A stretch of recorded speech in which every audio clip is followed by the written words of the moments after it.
It is my pleasure to introduce Dakota Gearhart. Dakota currently is teaching digital photography here. Some of you may have her as a teacher. And next quarter she'll be teaching video art and digital photography, correct? Yeah. Cool. She got a BFA from Florida State University. And like me, she took some time between her undergraduate degree and her grad degree. Which if you want to talk to me about that, I can talk to you about that. And received an MFA from the University of Washington. She has a strong resume filled with a lot of great shows, awards, residencies, and grants.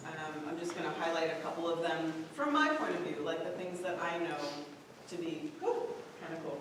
She is shown at the Seattle Gallery Length by Width by Height, has had a solo exhibition at Gallery for Culture, and participated in the Seattle Storefronts. If you don't know about that program, you should definitely look into it. It's pretty cool.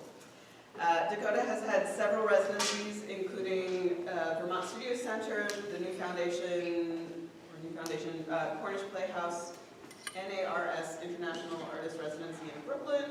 She was part of the Artists in the Marketplace program at the Bronx Museum of Art, held the first residency that Recology put on, which is cool. She just had, and there was a show afterwards, so that was just this fall. If you don't know about any of the great programs that, you know Recology, right? It's who takes our trash away. So it's basically artists in the dumps. There are a bunch of good programs that go on that way. We can talk to you about that. And then a residency at the studios at MassMoCA, Museum of Contemporary Art in North Adams, Massachusetts, which is an enormous, beautiful museum. If you have a chance to go to the middle of nowhere to see this beautiful museum, you definitely should get out there. There are more things that I could call out. She has a really rich resume, but I just want to pass you over to her. Great. Thank you. Thank you so much. Thanks for coming out. I'm really happy to be here and share my work with you. Quickly, I just want to thank Amanda, and Kelda, and Edith, who run the art department here at North Seattle College, and who are very supportive and who invited me to talk today. Let's see, so I'm going to run through a few of my projects that I love and I think that you'll like. I want to start with a shot of my studio. So here I teach photography, but I really come from like a practice of collage. Thank you. So I'm interested in like everything all the time, things on top of each other, like the way that we walk through the world and how things are constantly messy and complex. So I am a maximalist. I think of myself that way.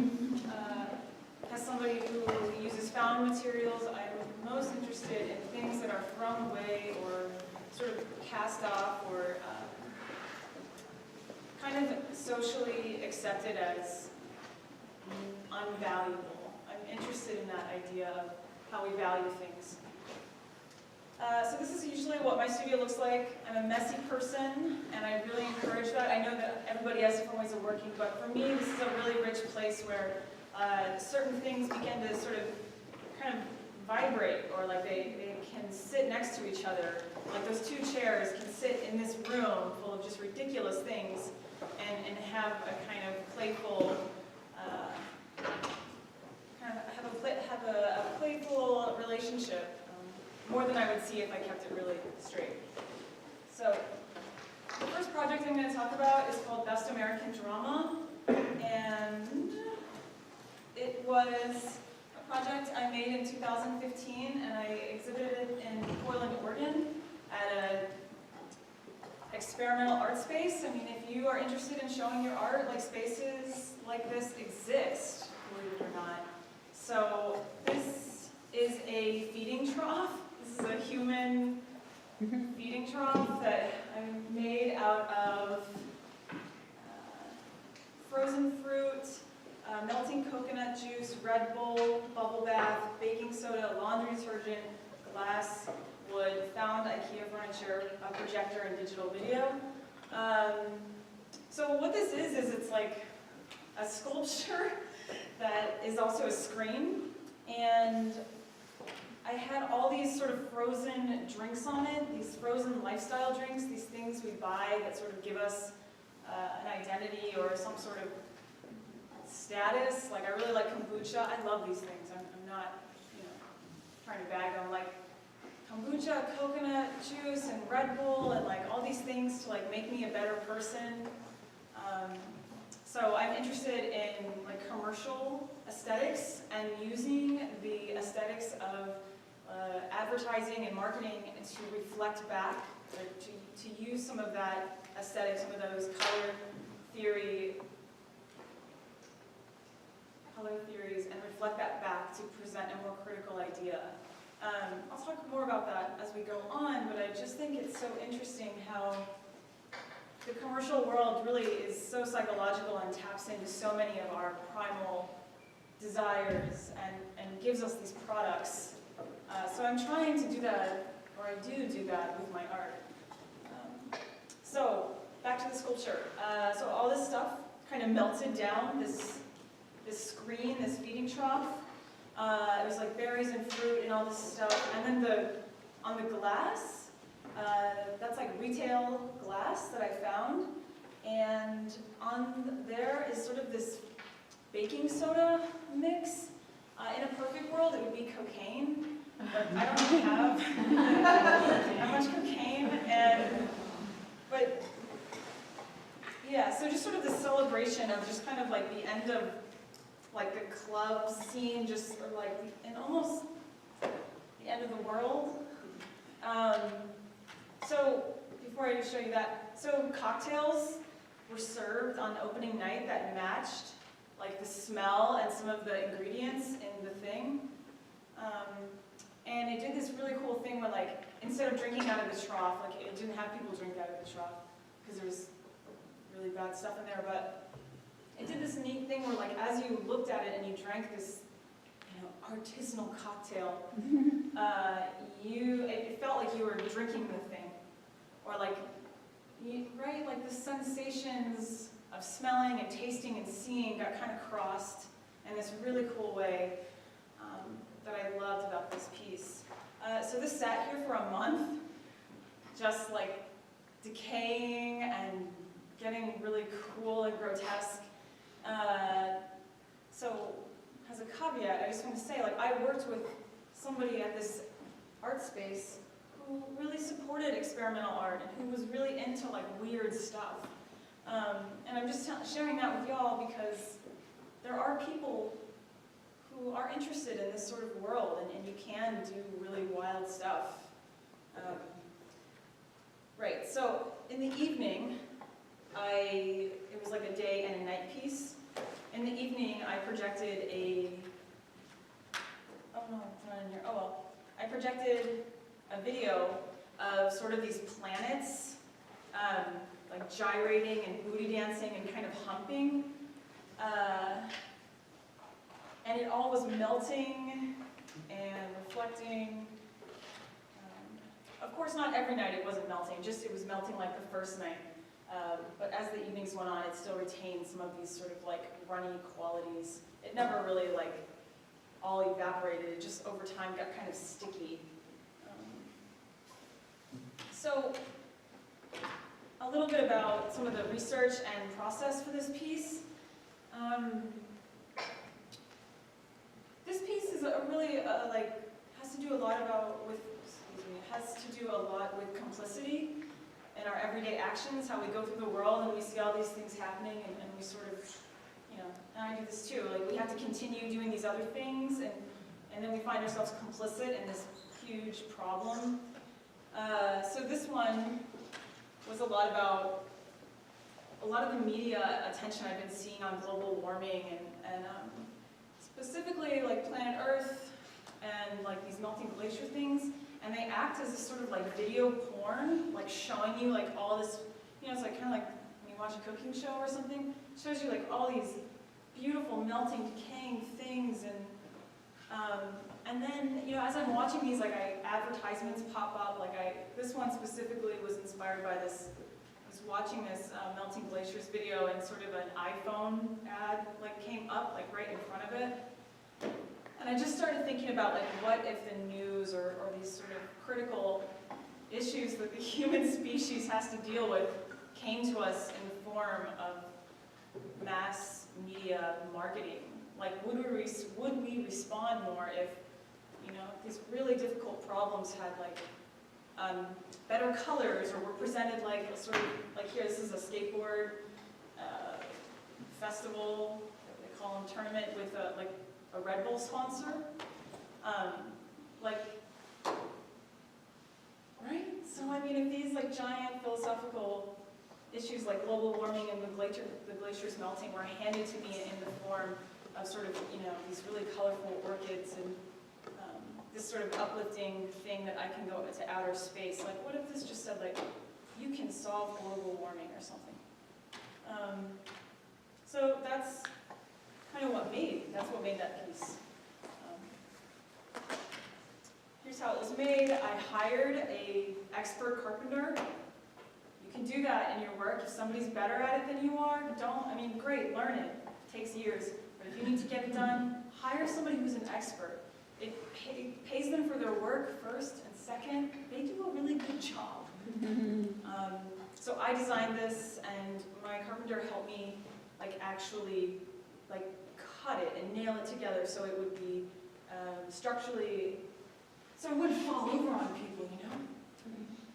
I made it at my house. This is my front yard. Here are my tests. Here's my porch, filled with all these glass things that were stacked. And I like showing these shots because this is really what it takes. Like, I made this in my front yard. I had never put it together. This was the first time we put it together. But I had never seen it with all that melting stuff on it. So it does take a little bit of risk. Okay. So this slide too, yeah, just again, kind of informed by these colors that sort of the media tells me, how the media tells me about storms or news or problems. They're always these really intense, reds and blues. And yeah, so sort of borrowing some of that and reflecting it back on some more subtle issues. So this is another project I did, and this is a little different. It's in 2014. And this I showed in Portland as well as at an experimental space. This one is, it's so funny because this one always kind of shows up a little pixelated, and it's funny because it's actually not pixelated. It's all that shiny stuff that it's reflecting so much that it looks really big. It's just very annoying. So this is a project called Me Personnel, and this is made out of paper, mylar, a projector, digital video, yams, rope,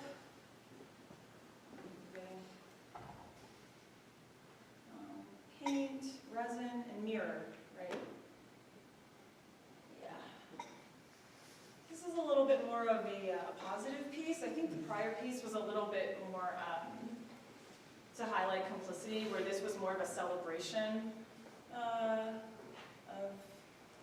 a fractured sunset, a dying sunset, if you will. So I made all this stuff out of paper. So this had to travel, so of course I had to make everything in pieces, and it had to be very light. My budget was $200, okay? So, this is what it had to be. And I encourage you to think like that, because it is helpful if you don't go away with a budget and you can actually, you'll surprise yourself. So this piece was made out of paper. It had all these portals that you could look through and see a rear projected video on the back of the wall. And then it had these sort of mirrors. You can't really tell it's a mirror, but here, that's a mirror, and they would do this thing where they would reflect that video back in the mirror. So your eyes would focus on the wall and then be caught with realizing that you're focusing on the mirror. It was very nice and confusing that way. This was all hung with rope, so it's all kind of hanging there, and when you touched it, the whole thing would kind of go like like this. It was very touchable. And playful. I'll talk a little bit about its concept and go back to it. So there's this huge screen in Beijing, which I've never been to but would love to go. And it's where the city has funded this daily sunset and sunrise for its citizens, because it's so smoggy that you can't see the sunset or you can't see the sunrise. Again, using these colors, right? Here's some things you can kind of read about it. You know, this thing has advertising on it that comes over the sunset. In any case, I'm just so interested in this sort of world, because this is kind of the world we live in now, where video and media is kind of replacing how we experience nature. You know, I watch more animals on my computer than I actually engage with in real life. So, has sort of a celebration of this and trying to find something beautiful in this way of being in the world. You know, I made this, and it's a little more psychedelic, a little more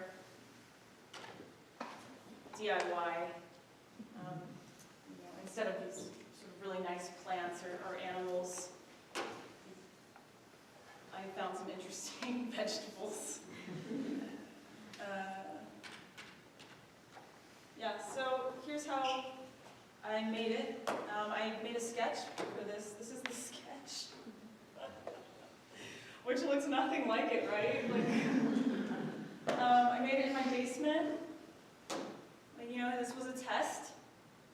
I was like, oh, this will be beautiful. I'll hang this all up. And here are all the things here just stacked up.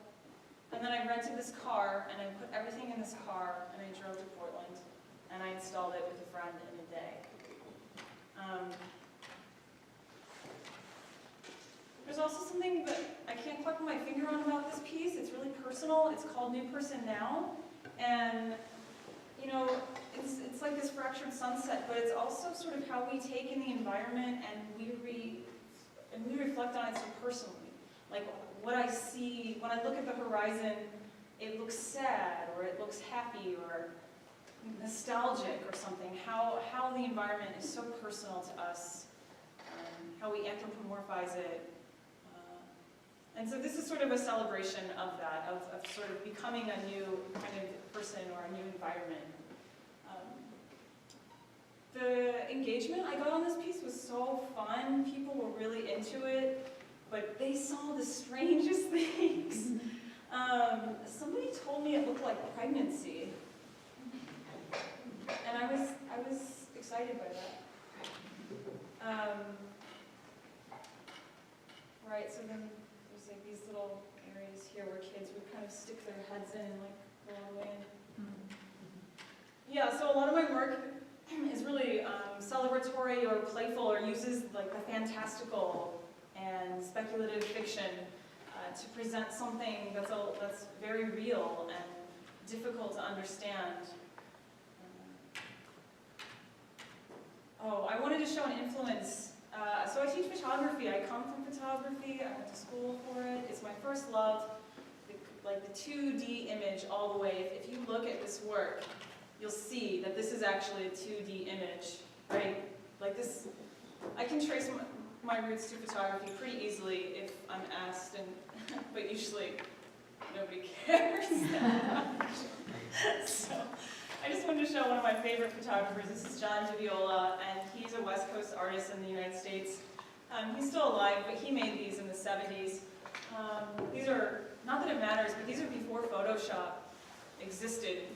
And he found this abandoned house. I guess he like went on these walks a lot, and he found this abandoned house by the sea. And he would photograph it and kind of arrange things. So this is sort of where like installation, photography, collage kind of come together to build these otherworldly scenes, or there's something really emotional about them and also apocalyptic. start altering it. Like he would go in there and spray paint it, and sometimes other people would come by and alter the environment as well, and then so it would become this collaboration or this ongoing piece. And then it burned, and he photographed that too. So, yeah, I just love about these, there's so much here, but there is something about the composition, about how there's like a flatness, but a depth within the flatness that I see in my own work so much, that I'm constantly kind of trying to get. He has this nice quote. Let's see. My acts, my painting, my photographing, my considering are part of, not separate from, this process of evolution and change. These photographs are not so much about the process as they are remnants from it. My participation was not so much one of intellectual consideration, but one of visceral involvement. So even though he has this academic track record, he's like, this is about being alive and being in this environment and having these feelings and having this tool, this camera, and this body has an extension, or the camera has an extension, and pointing it somewhere and sharing that moment with us. So I really respond to that kind of way, that approach of being in the world and making art. Yeah, so good. Oh, so this is my current thing that I'm working on. It's a video. I also do a lot of video. I'm a video and installation artist mostly. And I was making all these installations and photographing them, and I took a risk and decided to put myself in my work, which I've never really done that before. I think I've done it secretly, and then decided that it was bad. But so I made this costume out of all these wigs. I was in New York on a residency at a nonprofit space that gave me a scholarship to go there. These places exist. And I was walking around, and there was this wig store that was going out of business, like every artist's dream. And you just write, oh my gosh, ding. So went in there, and they had all these wigs on sale, and I just got them, and I made this sort of interpretation of the feminine, right? So this needs some backstory. I'm from Florida. I grew up near the Everglades and studied marine biology in community college before I went to undergrad or grad or whatever. And as I was growing up, I was watching the commercialism of Florida just explode. And there's all these beautiful things in Florida. There's all these birds and alligators and mangroves and coral. There's all this incredible stuff, and just to watch it, to watch these sort of big box places come in, these companies and sugarcane, all these things just kind of come in and do what they want, and just be a citizen there was really influential. So this piece is kind of speaking to that. It's going back to my roots, which has been a really healing and powerful thing to do as an artist. And this is in Florida. I went back to where I didn't grow up here. This is Key West, but it's South Florida where I'm from. And there's lots of coral bleaching happening there. But don't get me wrong, my work is not necessarily about environmental destruction. It's just a really easy way, it is, but it's also just a really easy way, I think, to engage work, is if somebody like me says, oh, this is the environment. It's about these other things too. This here is a take on the feminine, and this sort of feminist, this science fiction influenced mermaid who is a prostitute. And so this video takes place in the future where you can go to a traveling resort and hire a mythical being to do whatever you want with them, cuddle with them, have sex with them, do whatever you want, and that's part of your vacation package. So it gets kind of weird and personal in a sense where I'm interested in feminist ideas, I'm interested in mythology. So this mermaid ray is me. Let's see. So I I created this character. Here's a still from the video where I like put barnacles on my eyelids here and use these wigs. I made an installation in my basement. This is fake plants I collected, right? This is some like paper mache sculpture. I don't know. You remember this from the installation I just showed you. And then I just showed my students this week is like how much you can really do with just like these hot lamps. This is probably like six to 10 hot lamps on this scene, and it looks like really, really lit. Oh, and I also made some interesting collages. So I'm going to play you the video. It's 4 minutes. So you might fall asleep, but that's okay. Okay. Okay, ready? Here we go. Now, it's here.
metaphorically watches over it. So a lot of my jobs, going through college and just being a person in the world, I usually take care of people. I work as a personal assistant, or I worked for an arts organization with people with developmental disabilities and changed diapers. So I'm really disposed and sort of fell into caretaking. And so I'm working now as I go forward with applying some of that logic to my art and how art can take care of people. And that's new for me, but that's kind of some of the ideas behind the video, right? So sure, people come out to this place in Florida to hire a mythical creature, but while that's happening, that mythical creature is also tending the bleaching coral or these sort of fertile territories that have been overlooked or disregarded. I'm going to cruise through, I'm going to keep going. So, let's see. So this is what I'm really excited to talk about this because I just, like Amanda said, finished this residency at the trash dump. And it was so fun if you're into trash. If you're not a trash person, these slides will be enough for you because it's really intense. So it's actually not a trash dump, it's the recycling processing plant in Seattle, which, as Amanda mentioned, does pick up all of your recycling. The city contracts a company to do this. If you think the city picks up your recycling, no. They hire a private company, a private multi-million-dollar company, to pick up all your recycling. And then they take it to this place in Soto, and this thing is this huge machine, mousetrap-like contraption where a bulldozer goes here and pushes up all this trash in here, and it comes up here, goes down here, comes through all these things here. So there's a lot to say here because I was exposed to this archive of materials, and I usually work with paper and plastic, and so it was a really great fit for me. However, what I really responded to was these sort of machines, these things. This is my studio in there. So the residency is in Soto, and they provide a studio, they give a stipend, they support a show, meaning they print postcards, provide the transportation of your work, and work on the press release. But in any case, at the recycling processing plant, I had 24-hour access, and what I really responded to were these are called fly traps, and these are electric shock fly traps. So that's, I think let's see, I know. So that's this blue light or this black light, a black light, neon black light that draws in the flies, and the fly gets really seduced by this light, and then when it hits the thing, it just electrocutes them, and they fall on this piece of sticky paper, right? So it's an modern industrial fly tape. These are everywhere. These are everywhere in this space.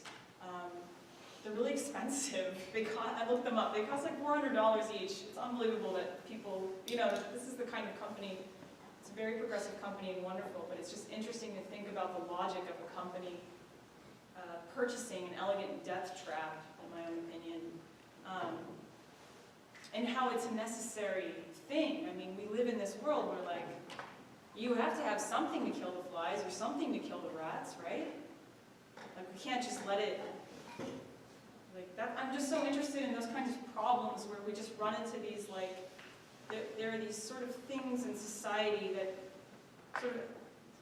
we don't like to talk about them because they're very difficult. Nobody wants to kill all the rats. There are lots of rats in here. But so that means we have to hire this other company that comes out and professionally fumigates the place, and then you walk in there and there's 100 dead rats.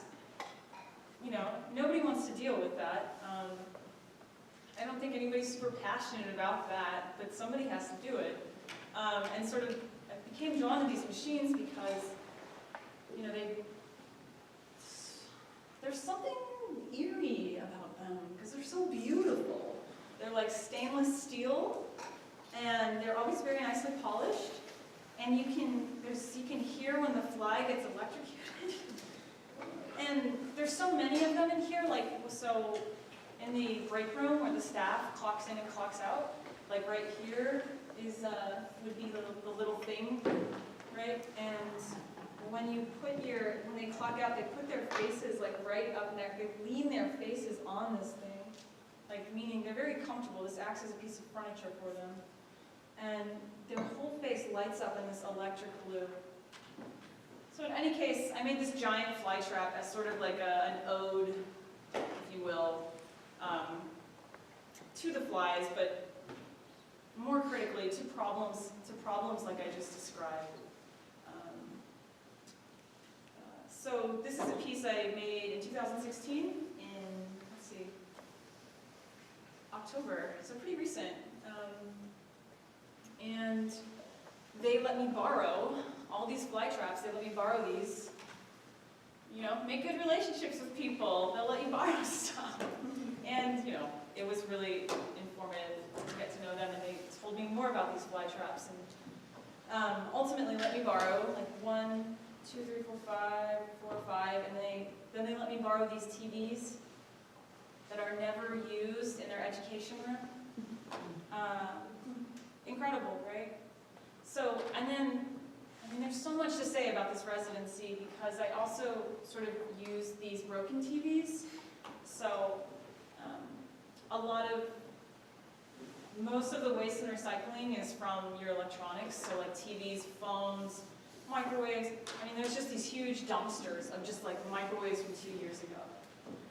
TVs are really, really bad because,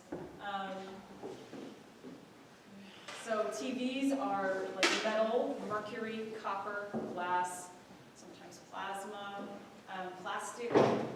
There's so many things, so there has to be a trained professional to sit here with one of these TVs, these junky TVs, right?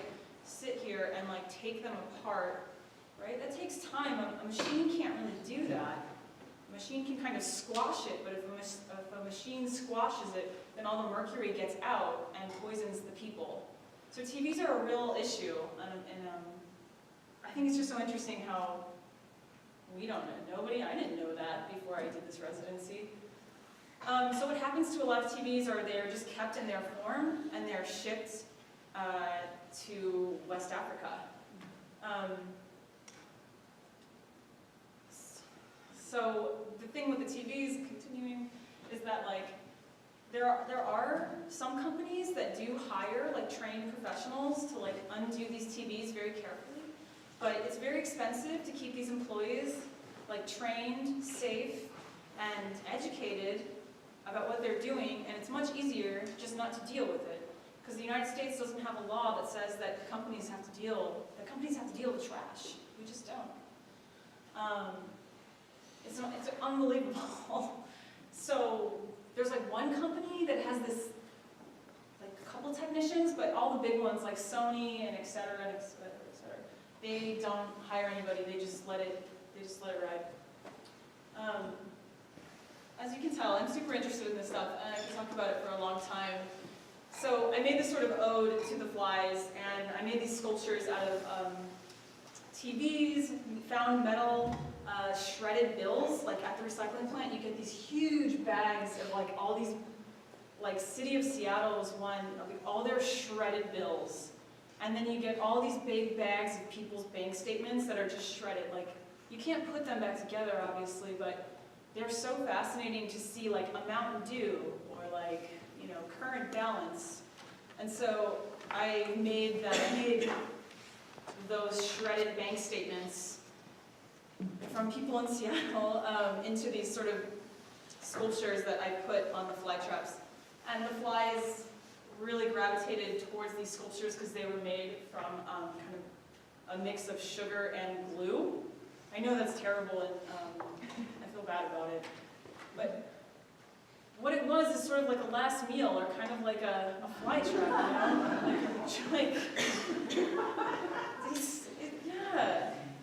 yeah. Not a lot of flies were killed. Actually, no flies were killed in my exhibition, because as you can see, there was not a fly around. But just the idea, just kind of. So these sculptures, there's a lot to say about this piece, because I really went deep with it, but the sculptures on this piece I also exhibited on their own. And this is one made from like shredded party favors, expired caulk, and it's called Collapsing Gridlock Finally. This is called Grotesque Handshake, and it's made from shredded bills, plastic, glue, sugar. And I just imagine this sort of like, kind of, I don't know, corporate or multi-million-dollar grotesque like fake hand. I think this one's a lot, ooh, gosh.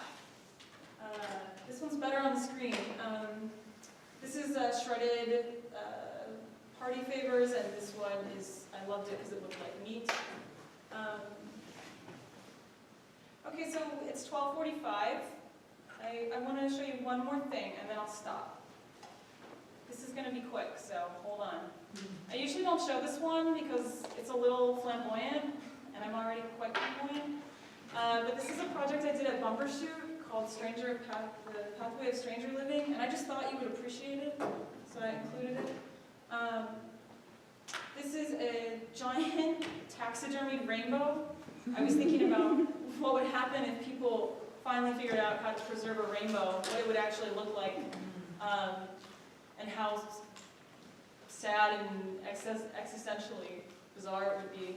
So I made one out of donated hospital bed sheets, and it became this other sort of piece for kind of an intimacy to take place in this archway, which was appropriate because it was presented at Bumbershoot.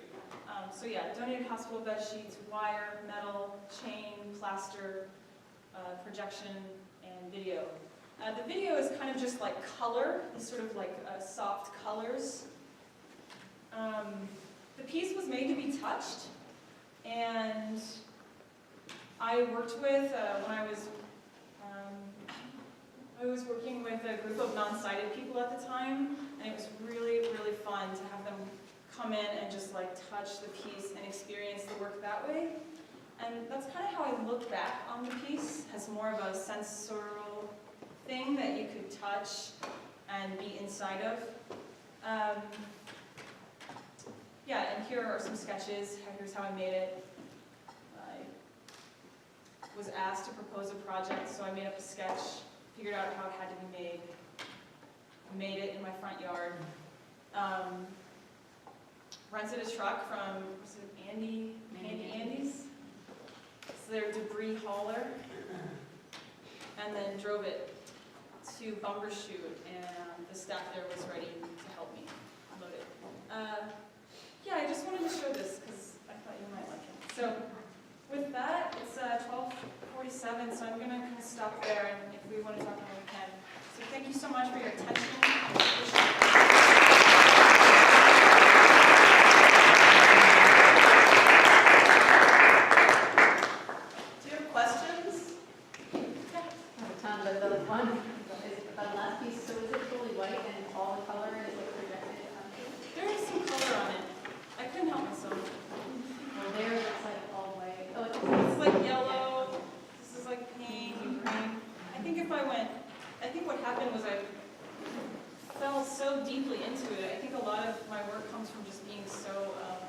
Lost in the work, which I love when artists, I admire artists who do that, so of course I started to be like that too. And so I just kind of got lost within it, and I was like, we need color and everything. But if I could go back, I think I would have made like 2 projects, like one that was in the daytime, because at the end of the day, there were 9 of these giant arches in my front yard, and that actually became the real piece. Because people who weren't expecting to see art, who were just walking by, saw this like really weird like folk rain stuff, you know, in this sort of dreary neighborhood. And that was really exciting. Whereas the bummer shoot was fun too, but it was also such a spectacle. Like it was, everything looked kind of like this at bummer shoot, you know? And so I felt, in the end, what I really learned was that the piece was more powerful this way. Yeah, and that was a hard lesson. But I'm happy I liked it. So thank you for asking. Yes, there was color. Anything else? Yes. All the work is so great, and I have to ask this question because I'm art school and I'm doing the practical. What happened to after the installation, after the work? I myself have a lot of problems with my own work. Yeah, that's always a problem with sculpture too. I always find it fascinating how photographers and web designers don't get asked what happens to their computers and their cameras, but sculptors constantly get asked what happens to their wood and wire. Just a personal, like, I think that's really fascinating. But here's what happens. So some of the stuff is integrated into the new work, like here, this stuff.